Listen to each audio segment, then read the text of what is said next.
because I've realized it's to an extent an endurance game. These books take years and they are a long process to playtest and then write and then layout and all of that. Now my approach, more so than coding, is how can I make sure that what gets built is actually, hopefully, I mean, it's art, it's not perfect, but within the aim of what we're trying to do here, that what actually gets built is likely to stay in place. Welcome to Tabletop Talk, the podcast where I delve into the minds of tabletop gaming creatives. Join me as I uncover their creative process and inspirations. You are in the right place if you enjoy listening to thoughtful interviews with creative people. This is Quentin Smith, and when I'm not frowning over a board game manual, you'll find me listening to Tabletop Talk. Howdy friends, Craig here. My guest today is Em Acosta. Em is a writer and game designer. Not only are they responsible for games like Crescent and Exile, but they also contribute to many other games.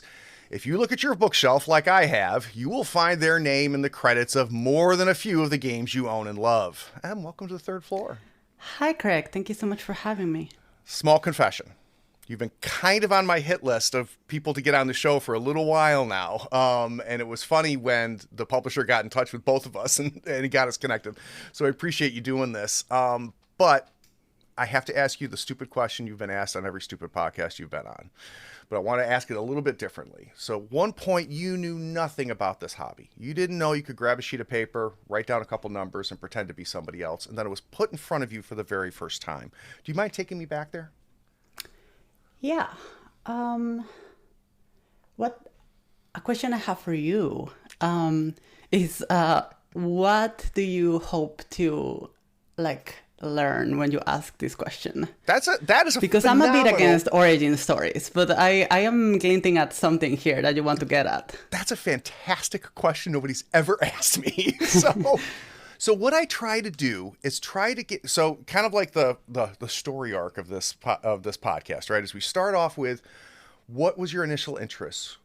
What brought you to this, right? What kept you here enough to put all the blood and treasure into making games later on? I like to find out how you transitioned from somebody who played into somebody who made. So what that tends to do is give me the foundation. Then we move to what you make, right? And we talk about the games, and I feel more informed about the type of stuff that you make because I've learned more about what got you here. And then we end with kind of, okay, we got a better sense of who you are. We've got a sense of, how you make games and what your process is and what the creative spark is, whatever we want to call it. And then I finish off going, let's not talk about any of that now. Let's talk about what you like to consume, right? What is media or TV and stuff like that. That does not have to be this arc, though. But that's the answer to your question, which is that this is why I tend to start here, but we don't have to. Yeah, I do find interesting, especially because for me it's never been an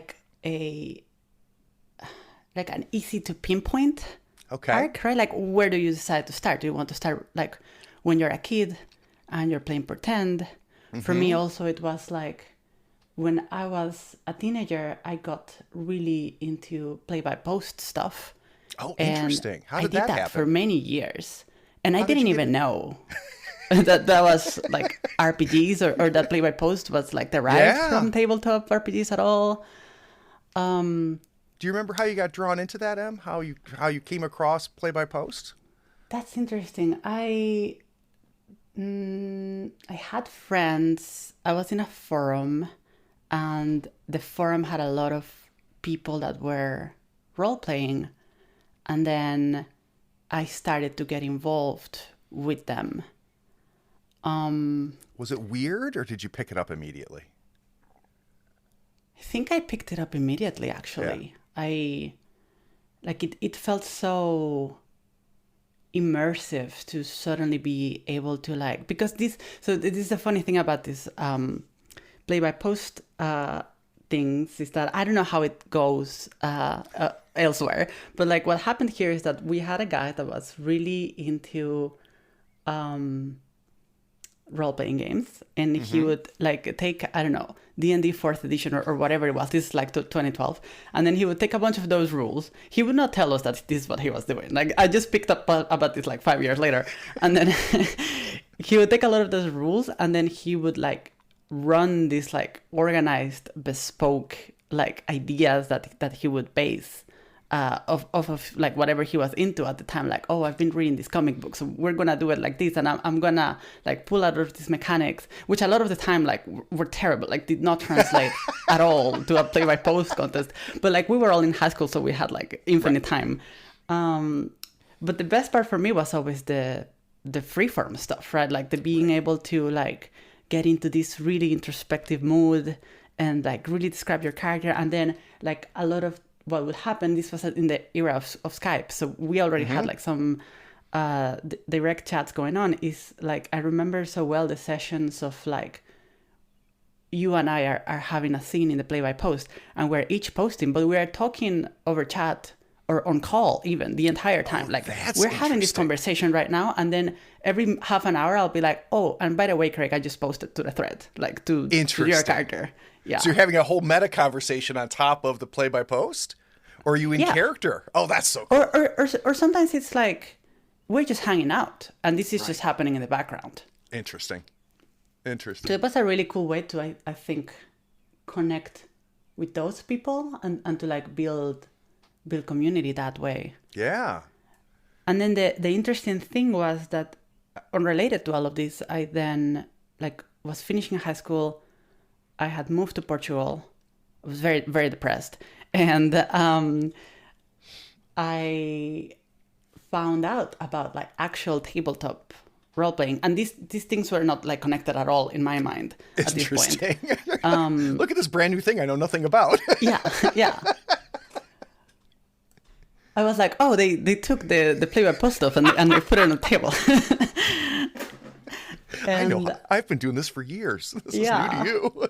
That's funny. But the funny thing is, this was almost 10 years ago at this point, is that I researched, and Lisbon had like a role-playing meetup every month that they do. And this was not advertised as like the indie role-playing meetups or anything like that. It's just a meetup that they do in that town. But I show up and I played, the first time I ever sat down to play a tabletop RPG face-to-face, Bluebeard's Bride. Oh, Jesus. Yeah. Followed by a session of Dungeon World, like a pickup session of Dungeon World. And like, I'm sorry, I can't believe your first game was Bluebeard's Bride. It's so thematically, like you cannot make that up, right? Unbelievable. Oh my! One of my favorite games to this day. Oh, it's an incredible game, but Jesus, your first one. Holy Christmas. Wow. Yeah. You're like Dungeon World. This is like super. Yeah, like, and we had Dungeon now. World. I was like, oh yeah, I'm like a wizard that like casts like cereal box like kernels at you. Not a traumatized femme who's been. Jesus. Oh my God. Well, so that's a very interesting question then, or a moment then. So you go from play-by-post. You go to Bluebeard's, like, I gotta know, do you remember what that, like, were you like, holy shit, like, this is crazy, or this is incredible and fascinating? Like, what was your initial reaction to Bluebeard's Bride? My original reaction was feeling like we had just opened a portal to a different dimension. And we were still in this mall, talking to each other, but I also felt like I was in this manor in rural Italy in the 18th century, right? And it felt so strange to feel like both of those things were happening at the same time. Yeah. And I think that it was not so much like a, wow, this is incredible, but like just like a quiet realization of there's something really special that is happening here. And I think that for the next few years, as I'm sure that it happens for most people that play a tabletop RPG that they connect with, is that like that happened. And I was like, I don't know how I get back in there, but I need to do that again. Yep. Right. Yep. So so then Dungeon World, which is compared to Bluebeard's Bride, incredibly trad, right? Yeah. You go to Dungeon World. Did that connect with you as well, or were you? I just barely like, remember that. Isn't that answers the question? Yeah, then, that right? was like Yep. kind of like the aftermath, like coming off the high. Yep. And I actually ran a campaign of Dungeon World not too after that, but I think that the reason that Bluebeard's Bride especially resonated with me is because it was very similar to the play-by-post that I had done before, right? Like, because you are literally embodying the inner voice of a character, and a lot of your interactions in that game are about like understanding the scene as it is unfolding with the other players, right? Because you say a thing and you think that the scene is about this one thing, but then the witch comes in and she has a different idea about what's going on. Yeah. And that to me immediately made the link of like, oh, this is just like writing 6 paragraphs about like what my character is thinking and doing, and then I get to see that other world reached on the eyes of the other character that I'm sharing this scene with. Yeah. You talk about writing. Coming out of high school, outside of playing these games, were you also like, I like to write, I enjoy writing, I'm going to be a writer? Or Yeah, totally. And like what? Not of games though, right? So what type of stuff were you writing, or what were you focusing on, or what did you? If imagine you never found these games, if you were, would you still be writing? And if so, what do you think it would be? I think I would still be writing games though. Isn't that funny? Yeah. that world doesn't exist, Craig. Really beautiful thing about role playing for me is that the act of engaging and the act of creating are, as far as my experience goes, like one and the same. And I know that it's similar for a lot of other people. So I was writing a little bit of fiction here and there, like since primary school, middle school, but I was just writing games. I was writing scenarios for my friends. Like I would play a video game and then I would want to like recreate that. And I would literally go around the classroom and like ask my classmates, like, here's a room, like what do you want to do? Jesus, right? like you were doing it, not even realizing you were doing it. No, not at all. And you know, once I found the play-by-post stuff, then I wanted to run those kinds of things as well. Right. And it was very engaging to like try to think of all of these scenarios, draw all these maps in Photoshop, like write all of these ideas of what people could do, which at the time were essentially like looking back on them, like design docs that I was making. Right. And then trying to like get people to play through them. And then as soon as I find tabletop, and especially from the perspective of PBTA being my first contact with this kind of stuff, it's so, by design, it's so intentionally easy to be like, oh, now I'm going to write a move for this. Right. So running a campaign of Dungeon World, like the following year, it was as much of a trying to understand the game and running the game for others, but also like trying to build something for them as we were going along. So the two of them, like it was a very natural progression to go from like, oh, I'm writing a move to like, I'm writing a player facing shit that is like more fitting to this campaign to like, I'm writing a game, right? Like it's a gradient almost. Mm-hmm. Do you find that's how you engage with the mechanical part of this? So it's one thing to talk about the narrative piece, right? The world, the setting, the feelings we want to invoke as we play and as we design these things. Does that matter for the mechanics for you as well? It sounds like the mechanics were an integrated part from the beginning if you were writing moves and stuff. Yeah, I think that the mechanics started to emerge for me later on as I started to get into the fiddliness. Right. And I don't know, it didn't feel like they, like with I used to make, I made a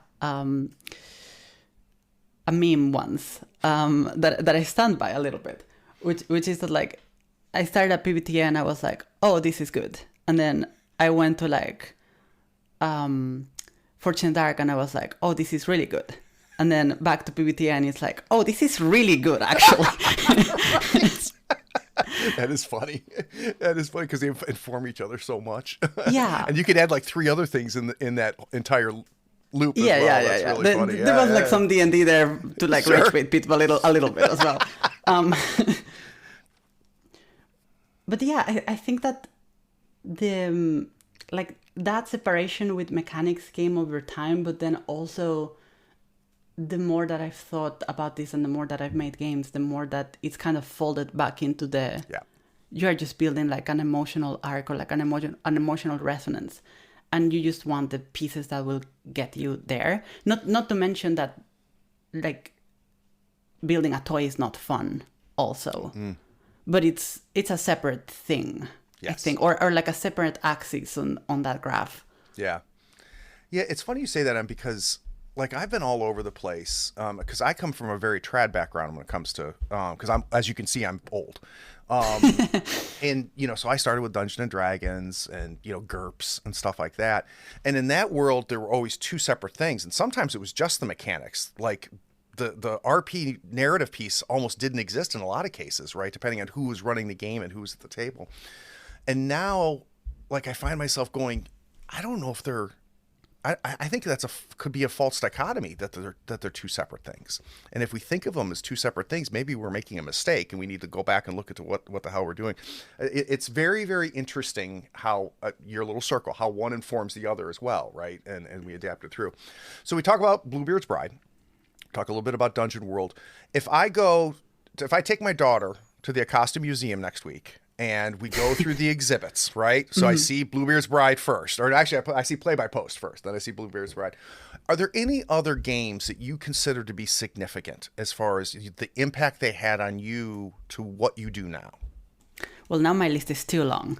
So you've created a problem here. No, but let's see. I think that from the Dungeon World stuff, I eventually found out about By Moonlight, which at that time was not a game that was out. This was 2020, so this game did not exist. It had ran a playtesting, like an open playtest by Evil Hat, and shit you not, like for 2 months, every day I will wake up and I will be like, By Moonlight playtest materials, and I like scanned the internet because I was so like interested in seeing what this would look like. At the time, I loved magical girl stories and stuff. Eventually, I don't even know how I managed to find this on like dark web, Scribd or something, and I immediately started playing it. And that was definitely my introduction to Blades in the Dark, which also turned out to be like a system that was like really influential to me. Why? Why? Yeah. Because it's fiddly. It's a toy. It's fun. Yes. So many gears. Yes, so many years. I've thought about this a lot, and I think that what's so tantalizing to me about Forge in the Dark is that it's very immersive. Like it still has the footing of the narrative stuff and the emotional stuff, but it draws you in a different way, where you feel like you embody the character and the situation in a way that the stakes feel more tactile, right? Like it's a bit more in the direction of OSR, where like there are levers and buttons, and by pressing them, you can be like, oh, this is creating a story, and this story is having like emotional resonance with me. But the road to get there is much less of like we're writing, but we're playing. Right. So I think to me that was like so like addictive at the time, to be like, oh, it can be like a push and pull, like a video game almost. Yep. And there are board game aspects to Forge in the Dark games. Yeah. I completely agree. Yeah. There are. I didn't get into board games into a few years after that, and that was definitely like an interesting comparison to draw afterwards. And I think another one that really had an impact on me around this time, and an impact specifically into me wanting to make games, was actually Neverland by Andrew Kolb. You know about Neverland? I do. I've not played it. I've only read it. I both played it and read it. I got the book and I was like, and I was studying illustration at this point. I was already in university. I opened this giant book and it's like, wow. Yeah. It was, and I think that what really stuck with me at that time was I had not encountered up to that point a game that relied so much on the illustration aspect and on using a lot of techniques that you learn in illustration about conveying a story and conveying an arc and doing all of this, because illustration is all about like how you use a visual medium to enhance a piece of writing. Yep. How I was doing a lot of those things to like really paint a picture that you could then take to the table. Mm-hmm. So, and then I ran Neverland with Quest. So when you say you're using Neverland to run Quest, I don't know if like I understand those words, but not in that order. Like, what does that mean? So Quest is a fantasy role-playing game by TC Sotek that kind of like quietly came and went in around 2020, 2021. It's a game that defies categorization a little bit. Okay. Because it has a very lightweight D20 system with a lot of cards that you use to create a character. And then it tries to, it's one of these games that like is trying to get at the essence of what people like about D&D without trying to use D&D as its recourse. And it's not, although most of your abilities are concerned about like your character skills, it's not so much focused on the combat and that stuff. And what was so interesting about Quest for me is that I think that it took this idea that I had about how mechanics can influence narrative and so on. And to me, it distills that approach even further, because the way that it works is that you have a very horizontal structure of information. Okay. So in a system like Blades in the Dark, you have, it's like a tower, right? Like there are layers. Yep. So you have one base layer of how things work, and then to that layer you add like complex, magnitude, clocks, all of this stuff. And one thing stacks on top of the other. And in a game like Quest, because it makes use of cards, the design is very modular. So you actually have abilities that are all self-contained, kind of like moves, but rather than to inform like something that happens, like, oh, act under fire on a 7 to 9, like you have to make a tough choice. Quest is like, you have a card that turns everyone into a rat. And everyone is a rat, and you have to deal with that now. And what's so interesting to me about that is that it's purely operating on a fictional level. Right. But the fiction that you're creating has a thought and insight behind it that is actually meant to be driving a specific type of story. Interesting. So I was like, oh, this is it. This is the TNT, right? Because people are like, this is a game, this is a funny game. A wizard tries to curse me and I say no, and I use my card that says that I just say no to something and it doesn't happen. And it doesn't feel like you're writing. But through that playfulness, there's also an arc that you're building, and there's actually a really smart layer of design under the hood. So that, I would say for sure, is one of the most recent game influences that have left a mark on how I think about creating these things, you know? That's very, very cool. Guys, the Insider Insight series allows me to sit with designers, developers, artists, writers, and creators and learn how they approach their work. I try to understand their process, inspiration, and the methods for crafting their creations. We're going to take a quick break. When we get back from this break, I want to understand about a game I backed as soon as it was crowdfunded. I want to talk about Crescent. We'll be right back.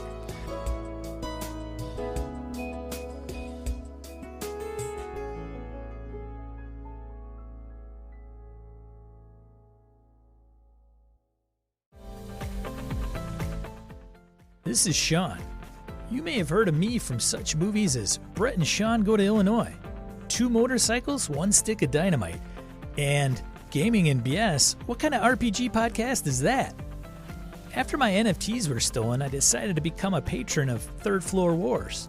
The content is great and it costs me less than a good shot of liquor. So consider becoming a patron.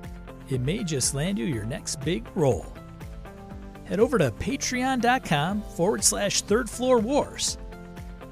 Tell Craig Sean sent you.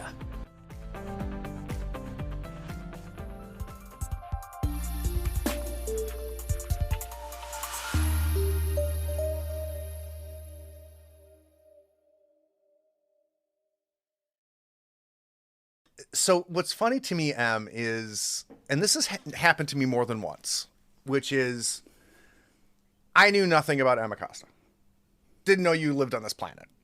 And I think it was actually Exile was the first time I'm like, oh, this is interesting. I read about it, backed it. Through that, I picked up Crescent 2E, right, and stuff. And I'm like, this is really interesting. And I got the PDFs, and I'm like, this is even more interesting than I realized. I kind of backed it because of the art and the theme, not really even knowing what the game was going to be. And I'm like, oh, shit, the game's really good too. But then I started seeing you everywhere. What? I would open up some books and be like, contributor, like, in the front page, I keep Em Acosta, right? And I was like, wow, that's incredible. But I want to go back to Crescent first. So let me describe it using a bit of the blurb that I picked up off the website so everybody has context. And then I need to understand how we got to here. So prepare to embark on a series of daring deeds across the strange lands of the Daydream and the acclaimed feelings-delving role-playing game. Inside awaits rules for crafting your own whimsical tale full of breathtaking landscapes and unlikely friends. Play to discover stories of daring deeds and fantastical creatures, of calm afternoon naps, and of promises whispered under starlight. Will you find a way back home? All right, so I want to go back to the day before the acorn drops that became Crescent. Can you give me an idea of where, now that it's fully baked, it's out there, everybody can buy it, where do you think it started? So this actually lines up with what we were talking about before the break, where I was reading Neverland. My brain was exploding, thinking about like books and art and picture books and role-playing books and where that line is and surprise there's not a line. And at the same time, Moss Reader by Isaac Williams had also recently come out on the... So this was before Games Omnivorous picked up the thing. This was just like a game that was living its best life on itch.io front page every day. There it was. Yeah. Moss Reader. Yeah. And I also had recently read Rhine by Adam Dixon, which is a PBTA game about a world haunted by titans and emotion, where emotion literally shapes the landscape. And this is a game that I had also like run the playtest. Adam, spoiler alert, Adam went to write on stuff for Exile, and I wrote stuff for Ryan in the end. It's that book is coming out soon. So I just had all of these ideas like in my head. And the funny thing about it is that I knew that I wanted to create a system where I could actually run Neverland with it, because I didn't want to use 5e, which is advertised as a system that you're supposed to, like, it's all marketing, but that's supposedly what you're supposed to do. And I knew that Mouse Reader made sense, but Mouse Reader are mice. So what if it was children that you're playing this game with? And it was a completely different approach than one that I would take today. Because today, in my elder age, I start like a document called Design Tenets, and I write down like what this game is supposed to evoke and what the approach is supposed to be and what are the themes, like such boring stuff. But at that point, I was like, oh, it's a game, and it's gonna like, and the GM is gonna be like the moon, and it's gonna be called Crescent Moon. And I remember just like sketching that in like a notebook. I just wrote Crescent Moon, and I drew like a girl with like the moon, and I was like, yeah, this is dope. And like it was completely vibes based, right? So it felt right on some level. It felt like it was coming from a place that I didn't really understand at the moment, but it felt worth exploring. And then how and when and Kickstarter and all of those things kind of like haphazardly fell into place in such a manner that I'm still like really surprised that this is a thing that exists, because it all happened by such like a series of accidents, you know? So you have a vibes, you have a sense of like literally a picture of what you want to feel, right? Yeah. With this game. What I would love to get an understanding of is what's next, right? So I know how something feels. Like I want to invoke this. I want to be here, right? And I want people to come here too. What is the next thing you do? So what happens if I flip to that next page in your notebook? What do I start to see? I was drawing characters. I was drawing scenes that so it almost started like a picture book in that sense, where I just started sketching. I remember at some point I sketched a character sheet, but it was completely coming from an illustrative place, not really from like this is how the play experience is supposed to be or whatever. And I think this was like late summer, and I was sitting with that idea for a while, just like doing very, very early like visual exploration about it, and kind of looking at the Mouse Reader booklet, the PDF, and being like, okay, what if I like change one paragraph? What if instead of tablet spells that you use for your mouse, what if they were like fallen stars? And that's where the magic is in this world. And then I was very fortunate to have much smarter and more experienced people around me. In this case, it was the wonderful Tanya Flocker from Scotland, who writes a bunch of games, a lot of them GM-less. And we had played a bunch of games together at that point.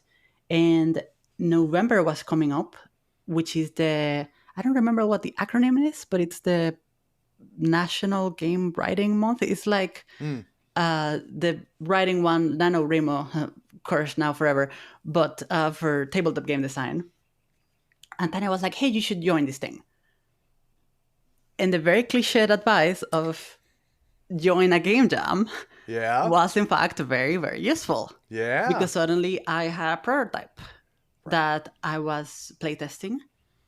And then suddenly it was January and SceneQuest, whatever that was coming up.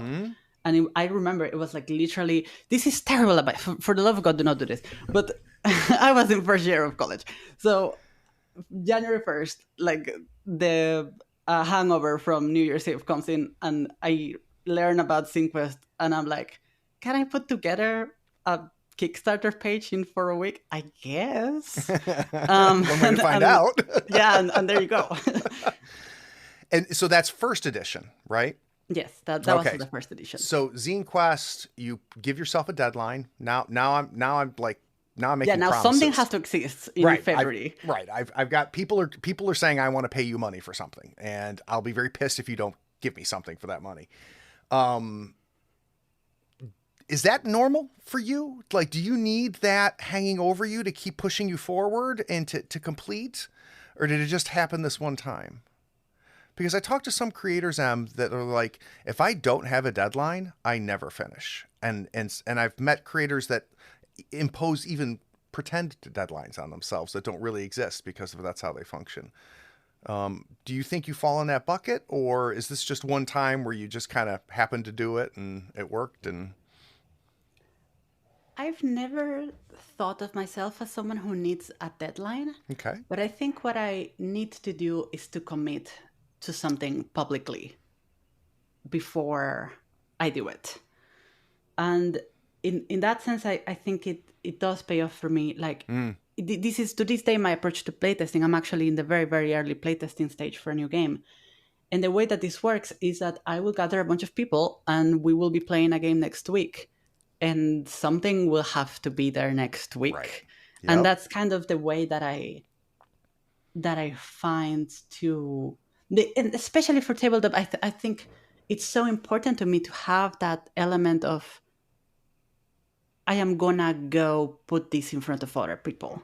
Yep. Like that's really the only way that I know how to make a game, because you can, like, I can sit over here and like write stuff or whatever, but until I don't put that in front of others and we kind of try to figure out together what it is that we're doing and why for this game, it doesn't really feel real or worth doing in the same way. So does that mean, Em, that their reactions are very informative for you as a designer? So when you're pushing yourself to put stuff in front of people, right? You want to see these ideas not on a page. You want to see them at the table, even if it sounds like even if they're not even baked yet, right? Is that... I'm trying to word this correctly. Is it because when you're seeing it at the table, you're informed and you know what to do next, right? Or you identify places where you need to focus?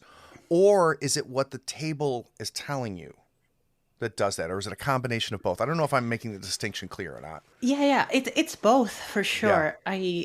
It's both in the sense of I can only guide my iteration process through play, but I also, I don't know, like we live in a society and there's like this whole thing where like you put a book out and it has your name on it, and then like you go on interviews like this one and it's like, I'm a genius. But it doesn't work that way, in the sense that you're just creating this game, and like I would be bullshitting you if I was like, oh yes, this is like my grand vision, because no, it's informed by the people that have played it, right? Like you put a game in front of people, you see how they react, and sometimes people will have certain thoughts about the game and you're like, wow, yeah, totally, that's something really cool, like allow me to take that and try to deepen it and codify it in a way that can be shared with others.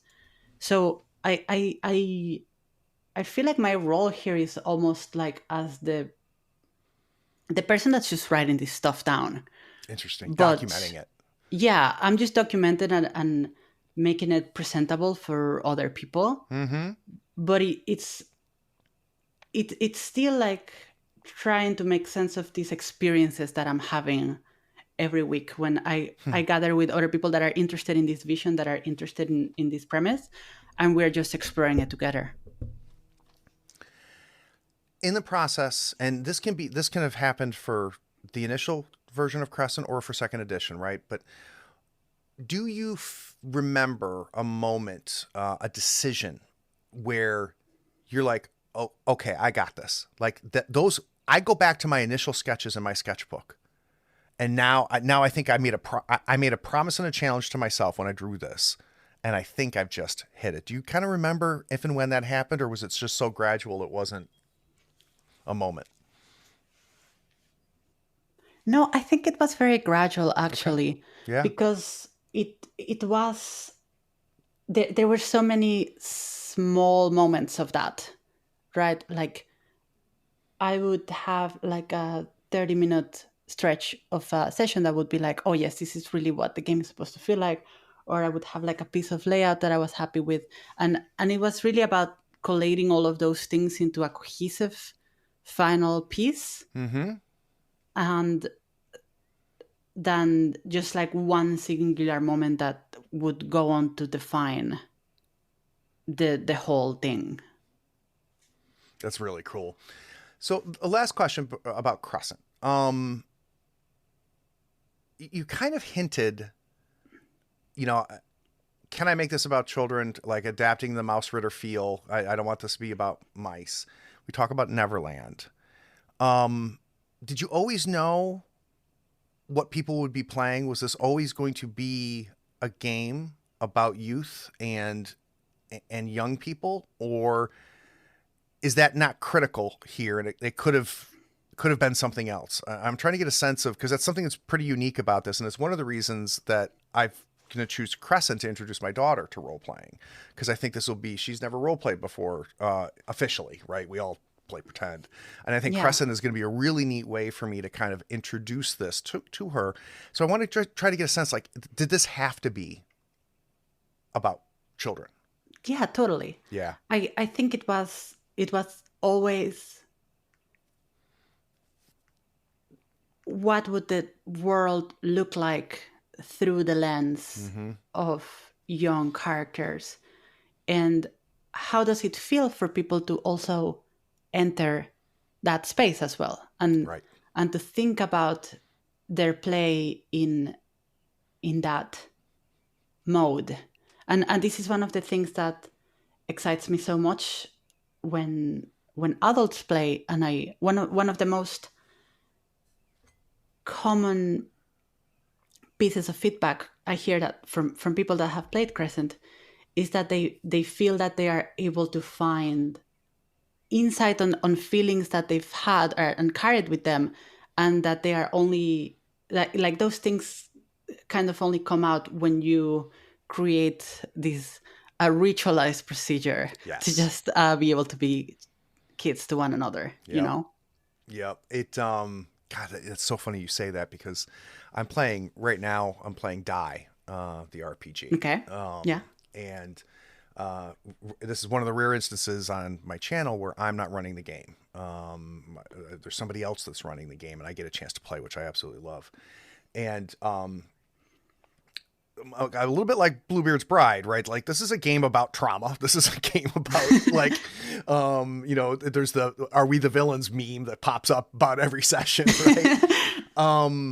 And I just had a session of it that I think was one of the most emotional and informing sessions of role playing I've ever had. And it was exactly what you're talking about, is that without even realizing it, I was tapping into things. And I was working out things in play, live at the moment, and I didn't even know what I was doing until it was over. And I was like, because it wasn't about subjects that were about me, but it was about feelings, right? And stuff like that. And so that must be amazing feedback for you to get, though, about your game, to know that you have created a toy that has allowed people to tap into that, and that's what they told you about. Like, that's got to be incredible. And this is one of my favorite parts about art, is that I think when done right, and it's not that like there's a right or wrong way to create, it's a combination of factors, but like when the factors align themselves in such a way, you are able to create something that is bigger than the sum of its parts. And the layers of depth can not necessarily come from the work itself, but the beholder, the person experiencing it. Yep. And even when I look at that first edition, it was coming from a very different place, right? Like, it's very different to write a game at 20 than it is to write a game at 26. Sure. But like the fact that the pieces are there, and that then you are able to use that as a starting point to like find more Like that is something that I feel like is really, really cool. Yeah. And one of the biggest pieces, and again, this is from Tanya, the person that like pushed me to do this in the first place.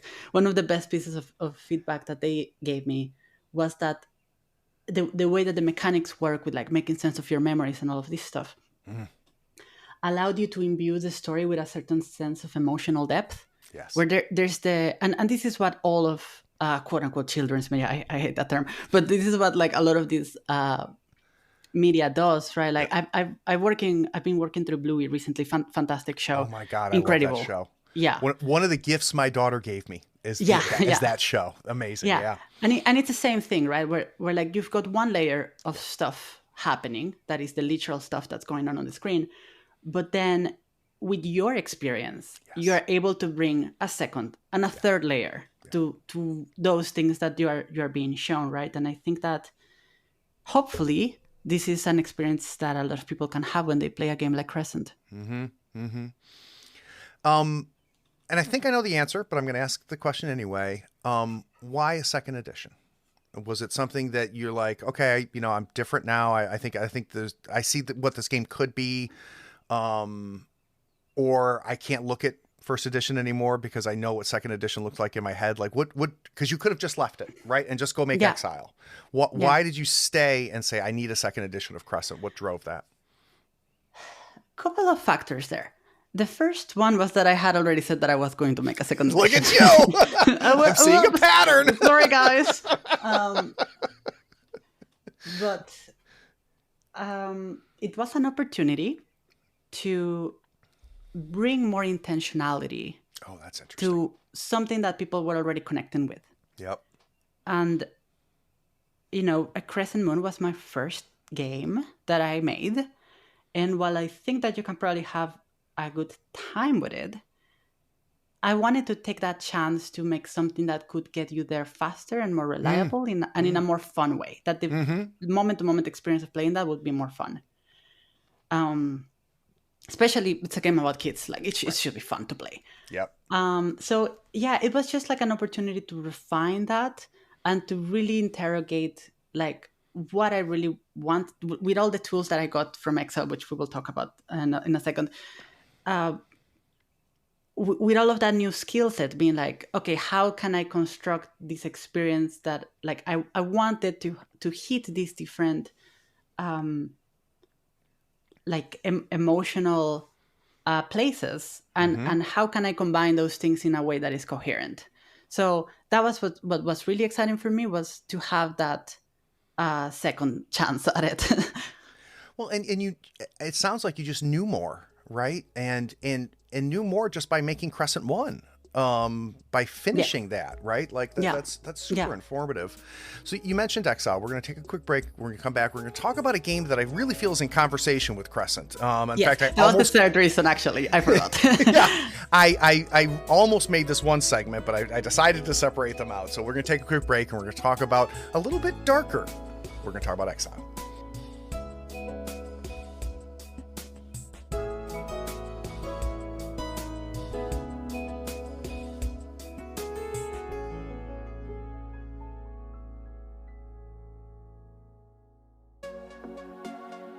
Are you enjoying our long-form interviews with creatives on this podcast?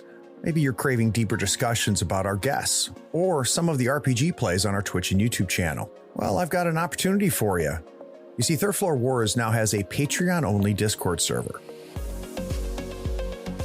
You can join a vibrant community of like-minded enthusiasts diving deep into every episode of our RPG plays and podcast. Connect with fans, engage in spirited discussions, and unlock the behind-the-scenes insights.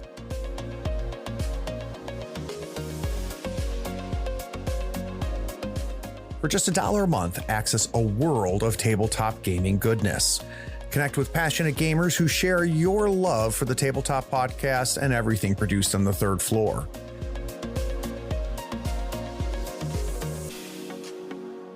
As a Patreon supporter, you also enjoy ad-free episodes of this podcast. You can immerse yourselves in captivating stories and fascinating interviews without interruptions, taking your listening experience to a whole new level. By joining the Third Floor Wars Patreon community, you not only gain exclusive access to the Patreon-only Discord server, but you also support the growth of my podcast and channels. Your contributions enable me to continue creating high-quality content that entertains, educates, and upskills tabletop enthusiasts like yourself. Maybe don't wait. Join the Third Floor Wars Patreon today and unlock a world of camaraderie, discussions, and knowledge. Visit patreon.com/Third Floor Wars or check the link in the show notes and come join our community. The Third Floor Wars Patreon-only Discord server awaits you. I and the other patrons can't wait to welcome you with open arms and a fistful of dice.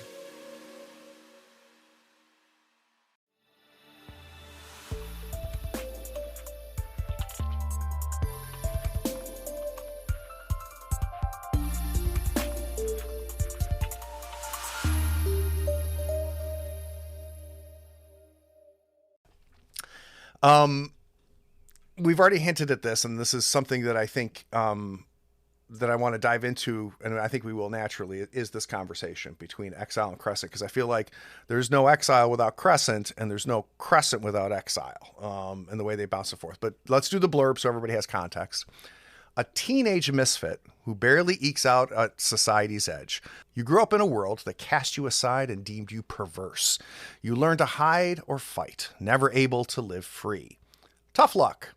Your misfortune led you down a wicked path, and now you've been charged with a fatal crime and sentenced to death by exile in the below, a nightmarish underside where tarnished souls like yours are sent to rot.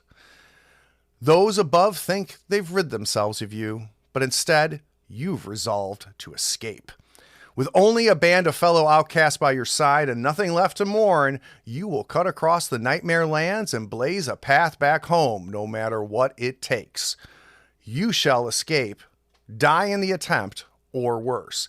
So even just reading the two blurbs, you see what's going on here and how that happens.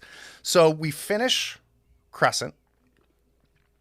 When does Exile start going, hey, I'm over here. Now you need to make me.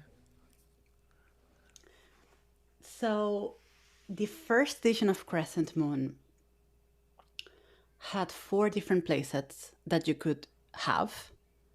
And each of them, this was all modeled after By Moonlight, that has a similar format where there's like kind of 4 lenses of the game within the game.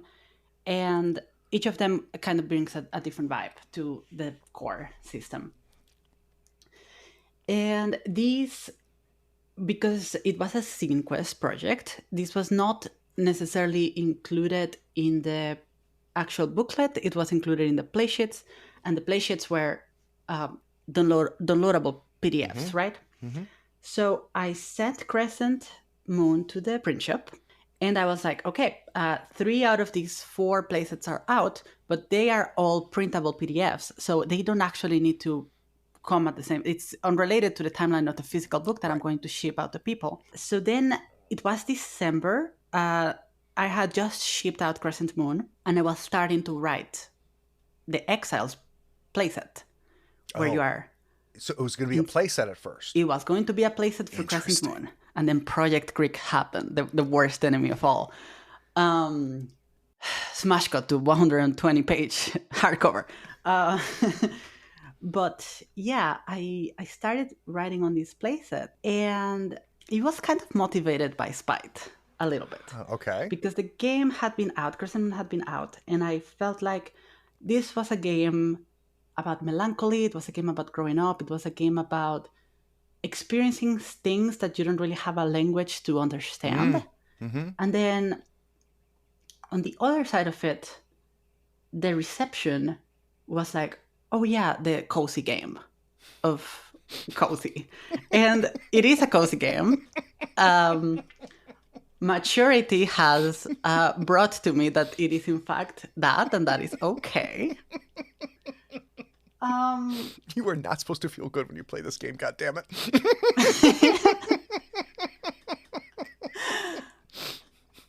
But high on myself on 2021. I was like, how dare you? Right? This is very serious. Yeah, yeah. I'm going to make a serious one now. I was forged in Bluebeard's bride, goddammit. Yeah. Second album, hard pivot to punk. And then, yeah, I started playtesting the playset, and then that became like a booklet. Interesting. And then it just became so much bigger and complex. And then eventually it felt silly to call it an expansion, which is what I had settled on. And it just became apparent that these were two books that, as you just said, were in conversation with one another for sure. Yep. Like this was the book two that I did not know I had started to write as soon as I was done with the first one. So you hinted at this. You said, second edition is born of Exile.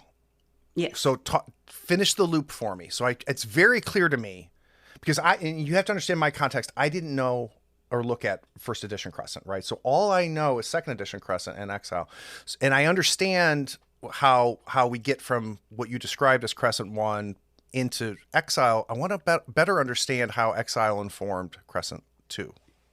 So Exile was a very complicated project.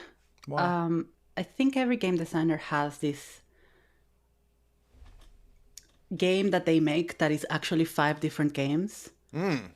Or at least, I don't know if every game designer, but this is an experience that I've heard from other people as well, where because I didn't really, and this is where the limitations of the original approach that I told you about, of the like vibes, started to become a bit brittle, because I knew that I wanted a vibe, but I was struggling to really understand what is it that I was building, and what that needed to look like in practice from a game design perspective. Yeah. So there was so much iteration on that project. I was learning to make games as I was making the game. Yeah. And there was a first draft, and then there was a second draft that had like layout, because at this point I had not learned that I shouldn't be doing art and layout and writing at the same time, as if it was like a printer. There was this second, which to this day, the beta version of Exile, which a lot of people like, and which was like what was in playtesting for the most time.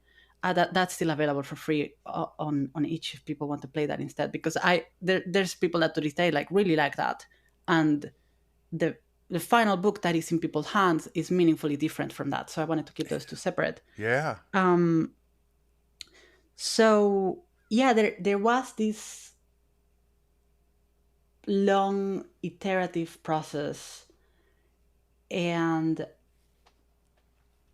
it took a while until I really understood what Exile was supposed to be, and what tone I really wanted to shoot for. And that was great, because at that point I was like, okay, now I can go write the second edition of Crescent. And these two can really coexist with each other, both from like a game design perspective, because they share a lot of mechanics, but also from an art direction, from like a layout perspective. And it really does feel like a one now in a way that is really nice. Yeah, it sounds like a maturing happened, right?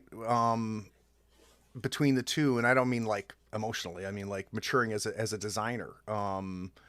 And it's fascinating how, for me, listening to you, the order of things changed, right? When we were talking about Crescent, we talked about trying to hit those vibes that came up early. It sounds like with Exile, you found out the vibes through design. Is that accurate? Yes, absolutely. Because the thing with Exile is that it is also my fantasy heartbreaker game, right? And it took a while to understand like what flavor of fantasy like was needed. Mm-hmm. There was a lot of like things that I just wanted to get out of my system that did not need to be in the final thing, but I just wanted to experiment with stuff and with game design in that way. Can you give me a sample of what that was? Something that is not in my book right now that you just had to get out, but it didn't stay? There was a full-on skirmish war game version of this thing that we play tested. That was like if we're really going for a fantasy game, like, do we want to go to Mordor? And do we want to, like, burn the ring? So there, that was playtested, right? Like, what does it look like if this is Band of Blades and you have like types of missions that you're doing, and you are doing this as a military campaign, and it goes in phases. Yeah. And that's a lot of the experimenting that was going on, where, like, and eventually once I understood, okay, screw all that. Like, this is a game about feelings. This is a game about teenagers. This is a game about feeling misunderstood and angry, and having, and this is where the playtesting stuff comes in, right? Like, I came to understand a lot of what this game needed to be through playtesting. Right. The final book has a lot of mechanical weight and emphasis on your relationships with one another, because that was something that kept coming up in the playtest. People liked being angry with one another. People liked having fights, and people liked being forced to work together as characters, even though they did not want to do that, or they had different goals. And that is something that I was like, okay, you know what? This is something that people like, and that is integral to the themes of the game. So let me try to, like, put that forward in the mix a little bit.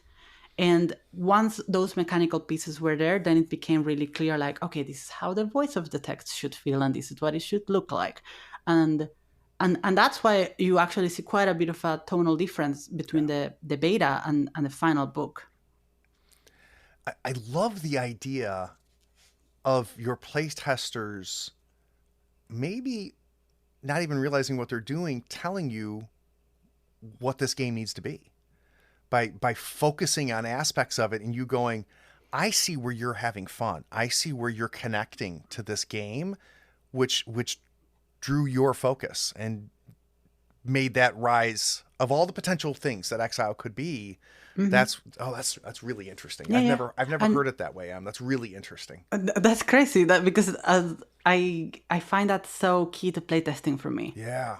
I think I would really struggle if I showed up to a playtest and I was like, okay, this needs to be what we're doing, and if you're not doing that, you're playing the game wrong.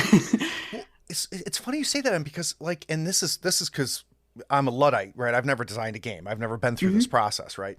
But like, I've always heard playtest talked about as a place to find problems. Let's playtest this. Let's find where the friction is, and let's figure out how to get rid of that friction, or what's stopping us here, or stuff like that. Your process is different a little bit, or has a different feel to it almost, where, like, I want to put this in front of you and see where there isn't friction, right? Where you're focusing. And that's really interesting. That's really interesting. And maybe all playtesting is like that, and we don't talk about it. We only talk about the problems. That's what I'm not clear on. Well, let me ask you this. When you've playtested other games, I have, yes. Is your playtest approach different than playtests you've been a part of? Or do you think it's really not that different? It's just, I'm an idiot and just recognize that. I don't know. It's hard to pick these things apart, because the people that I am playtesting with are also the people that are playtesting with me. Right. And we're all creating together, and we're all creating in conversation with one another. Yeah. So it's hard to, like, not feel like the place that where those playtests are coming from in some way is harmonizes with how I do this, because otherwise I would be like a bad playtester, right? Like, for their purposes. Well, and you're changing each other, right? By playing together, you're changing how you play together the next time. Yeah, no, totally. Yeah. But on the topic of finding problems, I remember Sam Dunewald at some point. He's probably quoting this from someone else, but he was saying that a piece of advice that he found really useful was, instead of focusing on what is not working, focus on what is working and make it better. That, I think, really does describe how I approach a lot of these things. Like, how can you take what is already working and refine it even further, for sure. Do you find it easy or difficult to cut things? When you find something like mass battle skirmish in Exile, Do you find it easy to go, this isn't working, I'm going to throw that aside? Or does that vary, right? Some things are easy to throw away and other things are harder? Nowadays, I love it, for sure. Interesting. I think that that's one of the nice things that comes at the other side, now having designed more games, is that it's no longer like everything needs to go on this bucket, right? Like you can shelve an idea and it can come out at some other point. I start a new project and it feels like, oh yeah, I finally get to use all of that stuff that was not fitting anywhere else.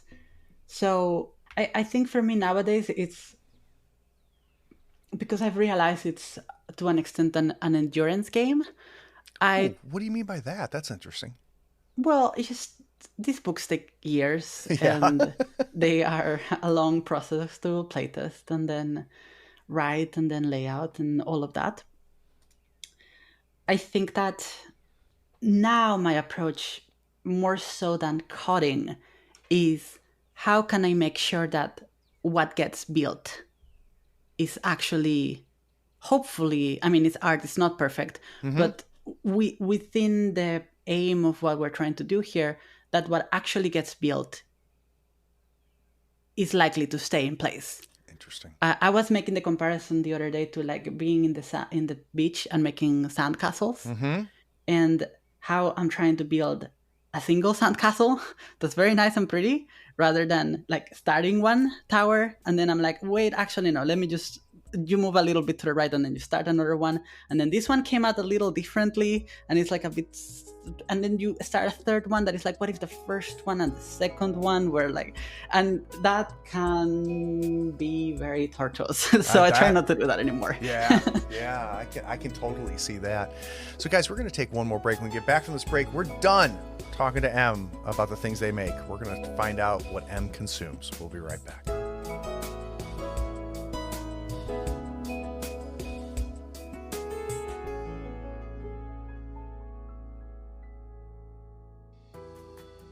Hey, it's me. I'm interrupting this episode, and I hope you're enjoying it, and I bet you're anxious to hear the rest. But before we jump back, I need a favor. Do you know someone who might enjoy this episode? Can you shoot them a quick message or maybe even send them a link to it? Listeners sharing this podcast was the primary reason we almost doubled our audience last year. Also, would you like to see and hear these games in action? Go to the Third Floor Wars YouTube channel and Twitch stream. Our actual plays combine compelling role-playing, character-driven action, and system tutorials.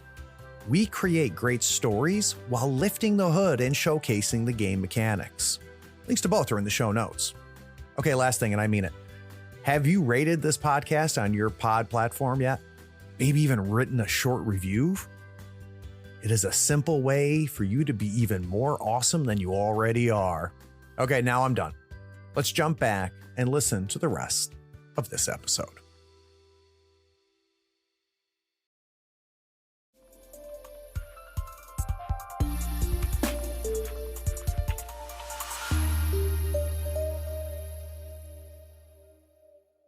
So during the break, Em confessed that they listened to my episode with Sean, and that I let Sean name 3 things, but you will find, Em, if you go back and listen to some more episodes, I break the one thing rule a lot. So, so you are not as unique as you might feel. It's not just you and Sean.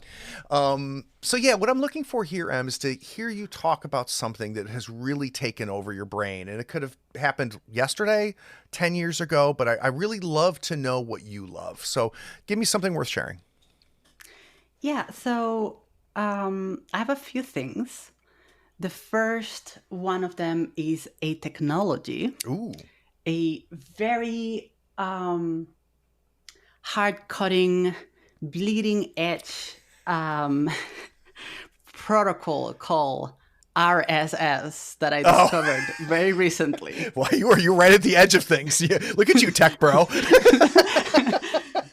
Now powered by, no, I'm kidding. But, I had this on my to-do list for at least a year. Yeah. That I was going to crack this, to like sit down and like learn how to make this thing. I know that my partner had done it recently. So finally the stars aligned and I was like, okay, teach me how to do an RSS feed. What a well-spent afternoon.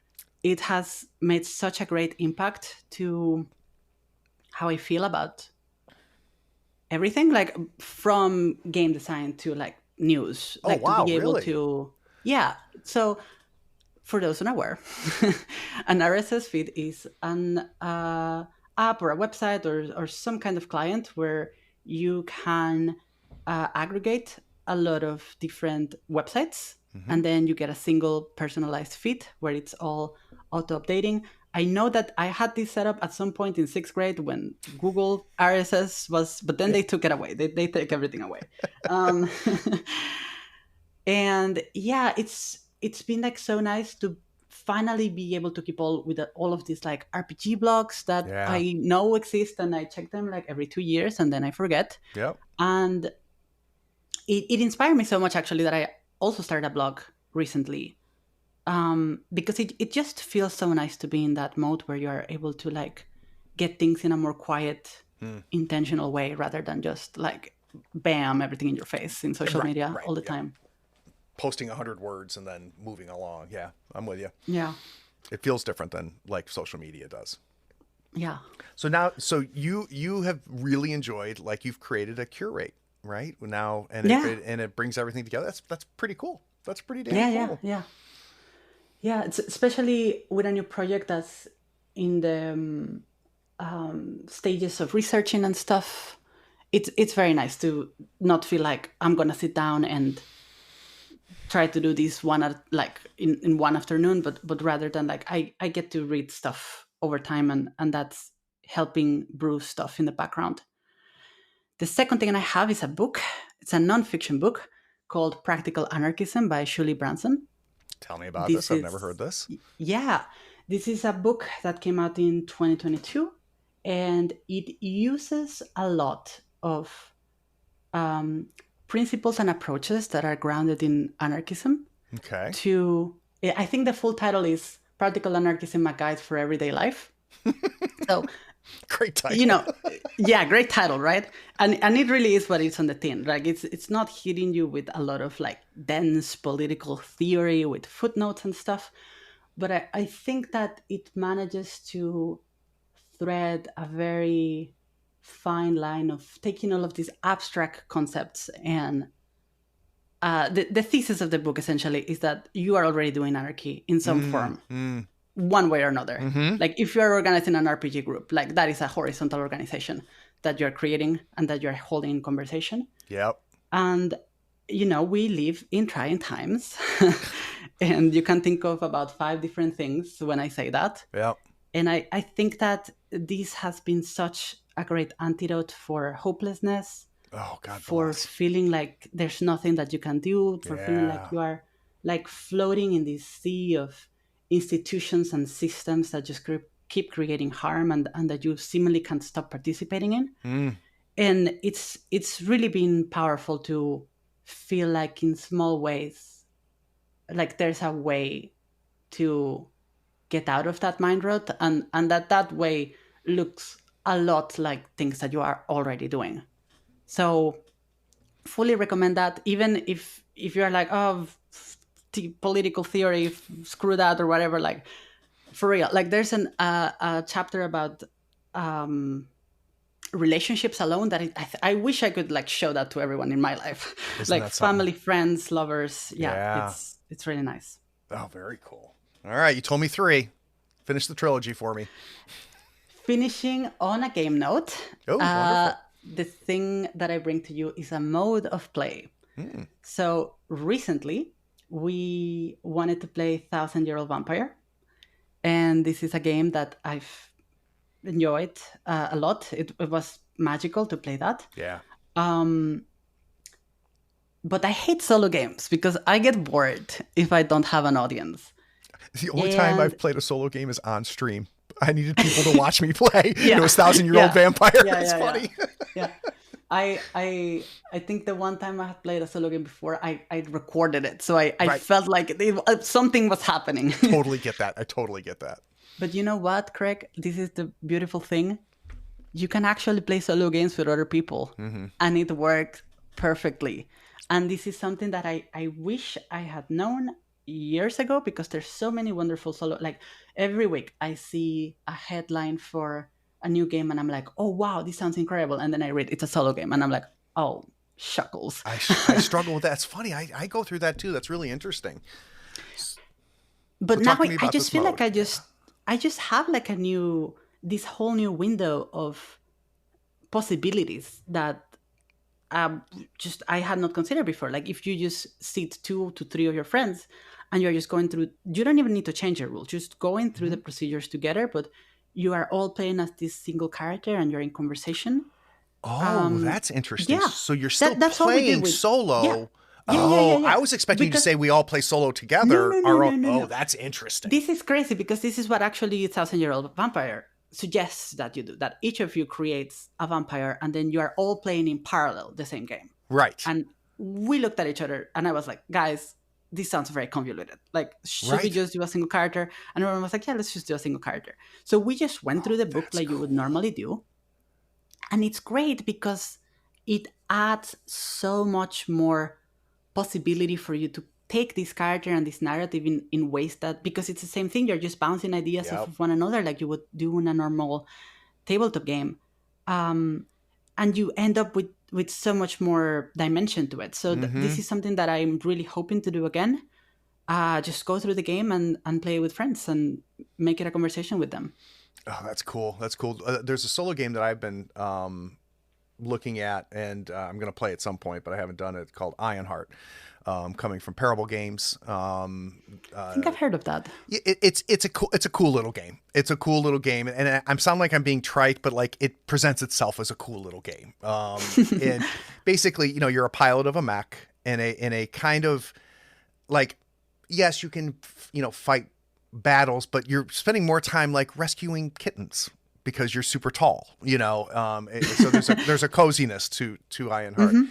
And just recently, they sent me a preview copy of what they're doing next, and they're calling it Ironheart Multiplayer. And I think that's one of the funniest jokes I have seen in a long time. like no, multiplayer was how games were first, and you made it solo, and now it's going back to it anyway. But that's doing the little bit more of a trad approach to that, which is everybody has their own Mac, right? It's basically turning Ironheart into a traditional, table game. But you're kind of blowing my mind a little bit. I think I want to track down a solo game and try that. Please which is do. Play it solo with multiple people and take turns. That's really Especially because if it's a journaling game, right. Like you could do the journaling, of course, but you can also just quote unquote journal to each other. Right. And that completely changes the pace of the game as well. So I think there's a lot of potential there for sure. Yeah. That's, and you want to talk about bookends? We go all the way back to Bluebeard's Bride. Yes, it's all Bluebeard's Bride. Right? But seriously, like that's kind of what you do in Bluebeard's, right? The same concept, exactly. The same idea. That's pretty interesting. So very quickly, my one thing to share. Recently, and sometimes these are released out of order that I recorded, but I talked about the show Pluribus on Apple Plus, and how I said Pluribus, I think, has the best first episode of a TV show I've ever seen. Yes. I was blown away by that episode 1. I agree. And the show, season 1 holds up. But that first episode it was magical for me for a lot of reasons. Most importantly, it was a show that didn't treat me like I was on my phone and distracted. It's a show that said, you're going to watch this and you're going to pay attention. And it didn't treat me like an idiot. Which I feel like a lot of shows are doing right now is unfortunately. Like every 15 minutes they're like, in case you forgot, this is what the show's about. Yeah. You dummy. And once you see it, you cannot unsee it. Oh, every time they're like, we're going to repeat the show, the premise to you. Exactly. Yeah. In case you were checking your email, let's remind you what the show's about. I just watched another show, and I'm only one episode in, that is also as equally smart. And that's Paradise. It stars. I haven't heard of that. Sterling K. Brown, who I have always loved. I think Sterling K. Brown is an incredibly underrated actor. And then James Marsden, Cyclops from X-Men, who I also enjoy as an actor. And I have to be a little careful because there's things that you can spoil even in the first episode of this show. But what I loved is it does a couple things. Immediately hooks me. even though I'm being deceived from the beginning. It makes me care right out of the gate. And that's so hard to do, to make somebody give a shit about a character that you know nothing about. But it's the save the cap type premise, right? That we're going to show you the character doing something that makes you identify and care about them right out of the gate. Okay. This show does an amazing job of that. It does something that normally I fucking hate, which is back and forth in time. So like at the beginning of the show, well, it can be really fucked up. It can be done terribly, but when it's done well, it's magic, right? It's incredible. So, it starts present time and it keeps throwing you back to give you backstory, to give you context of what's happening right now. And when that's done well, it's so good.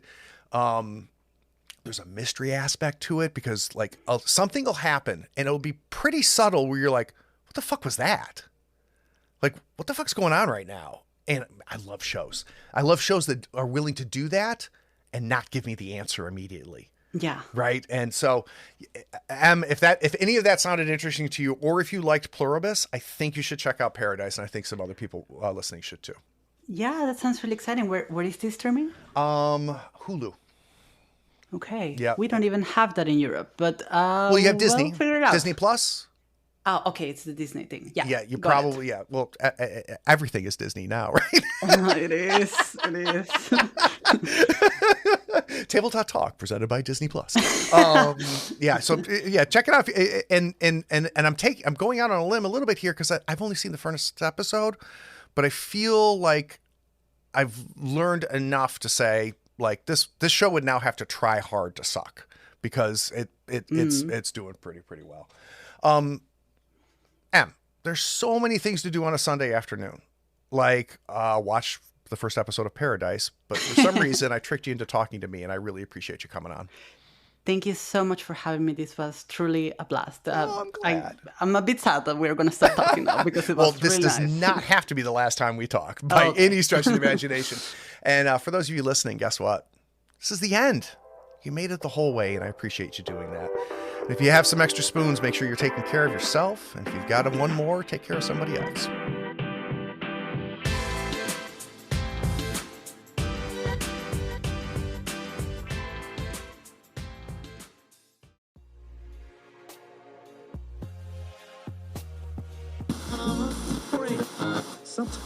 You are a fantastic guest. Oh, really? Yeah. I feel like I'm not making any sense. That was amazing. That was this podcast. This was great. Absolutely great. You talked about the type of stuff I like to learn about. Yeah, fantastic. Just keep doing this. Yeah, sure. I'm just gonna go get more water. Take your time.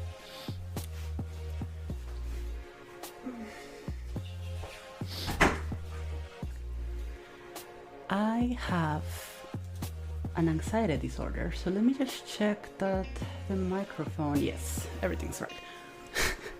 One time I recorded a podcast and instead of the microphone, it picked up like the computer speakers, and it haunts me to this day. It's not bad. All right, I'll bring us back.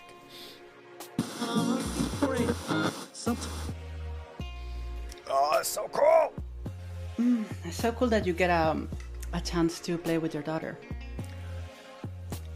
And this is so super cliched, right? Every fucking parent says shit. So like this is the problem that I have, Craig. You're gonna have to follow up on this because I've heard 25 times, "Oh, I'm gonna play this with my kids," and then they never get back to me. Oh no, and I need to know. I will definitely do that. I will definitely do that. Yeah, because I've got 2 targets for Crescent. So my daughter, who, this is Dad's big hobby. This is what Dad liked. The fact that she has any interest in this is incredible to me because she would be well in her rights to go, like, that's your shit, Dad. I don't want that, right? But it's also funny because a close friend of mine, her daughter is going down a path I've been on, right?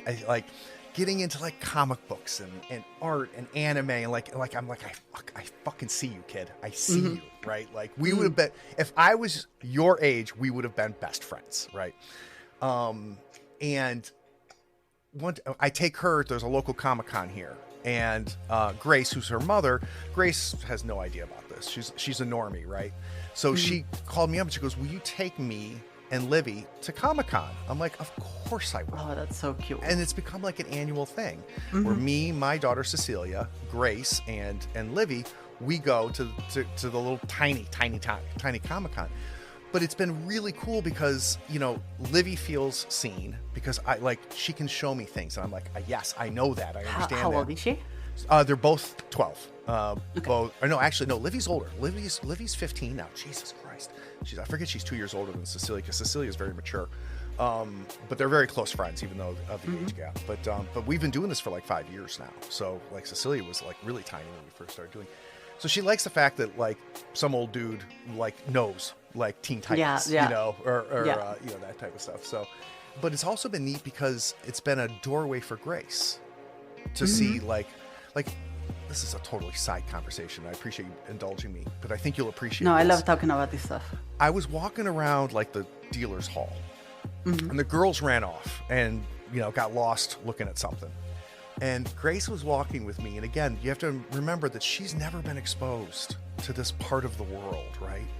And she was walking with me and she goes, I think I get why you love this so much. And because I love interviewing and interrogating people. I'm like, why, Grace? Like, I put the mic in front of her, right? I said, why do you say that? She goes, I'm just looking around and just everybody's just accepting who everybody is, like by default. And I'm like, you get it. Wow. Yeah, that was like, actually the first pretty profound impression I have when I went to a convention. Yeah, the same thing. Yeah. And it's something that at this point in my life, because I've been around it so long, I actually take it for granted. You know, I'm used to everybody looking different. I'm used to everybody just being like, do you, you know, and but I have that in a bubble, right? That's a very safe place that I can go to and other people can go to and it's there. But so it was neat kind of bringing her from the outside and credit to Grace for her to recognize that almost immediately. And I explained to her, you know, that's why community is such a big part of this hobby for me. That's why I have a Discord. That's why I have a streaming channel and all. It's so I can do what I'm doing with you right now. I can sit like and spend time with people that are in here because for whatever reason, this hobby has a gravity that just brings in people that I fucking love hanging out with. And it's pretty cool. But anyway, totally sidelined. Well, sorry to side more, but I do please, have to I'm tell you loving this. You know what's the most tragic thing about Crescent and kids? Oh no! That I'm not gonna make a third edition of this game, but if I had to, like, the problem that I found out is that children do not like playing as children. Oh, that's interesting. And you know what the kids actually want to play? They want to play the adults. They want to play Exile. Of course they want to play Exile. Funny. I'm like, I don't want to be a child. I want to be like a cool, like, oh my God, guy with a sword, you know? I have never thought about that, and what you just said makes total Mikey sense. Ham, actually, my friend Mikey. Mikey's a good friend of mine too. Yeah. It's the same thing where he was like, oh yeah, I'm gonna run Blockbuster with kids, and then the kids show up, and it's like, skateboard? We want a Jeep, bro. Like, we don't want this skateboard. Like, I want the thing that I cannot have. Whereas for adults, it's like the complete opposite. It makes total sense to me. I never would have thought that. Isn't that funny? So maybe I need to run Exile for the kids. That's super interesting. That's funny. We, as adults, we want to go back, right? As adults, we want to do that. And the children want to be anything but. Yeah. Oh, God. Maybe I'll run Delta Green for them. Maybe that's what I'll do. Jesus. All right. I'm going to bring us back. So this segment is just something that's like tickled you lately, something that you've enjoyed, and it can be anything. It can be related to games. It cannot be related to games. It can be movie, TV, or whatever. And I need a second because I forgot the name of what I was going to talk about. Paradise. Okay, got it. Let me actually write my stuff too, just to remind myself. Yeah. I have a problem, which is that I listened recently to your episodes with Sean Nittner. Oh. For the love of God, I thought it was supposed to be 3 things. So That's please don't make me pick. No, I won't. I will give you the same courtesy I gave Sean. Okay. Sean takes full advantage of me. That's funny. All right, I will bring this back.